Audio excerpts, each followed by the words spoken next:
Sejumlah elemen masyarakat menggelar aksi solidaritas mendesak agar Mesir turut mencegah bencana kelaparan di Gaza, Palestina akibat serangan militer Israel. Adapun aksi solidaritas itu digelar di depan Kedutaan Besar atau Kedubes Mesir di Jalan Teguh Umar Menteng, Jakarta Pusat pada Senin 4 Maret 2024.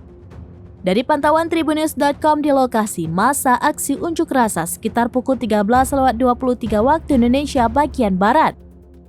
Terlihat masa aksi yang didominasi oleh perempuan itu membawa sejumlah atribut seperti poster yang bertuliskan kepedulian mereka terhadap Palestina. Dalam poster itu salah satunya bertuliskan desakan agar Mesir berani membuka perbatasan Rafah untuk penyaluran bantuan terhadap Palestina, bukan perbatasan keberanian Mesir akan dikekang. Selain itu, seorang orator dari atas mobil komando juga terus menyuarakan agar Mesir segera membuka gerbang Rafah. Sementara itu, akibat adanya aksi penyampaian pendapat ini, Jalan Teguh Umar yang mengarah ke Taman Suropati pun terpaksa ditutup oleh pihak kepolisian.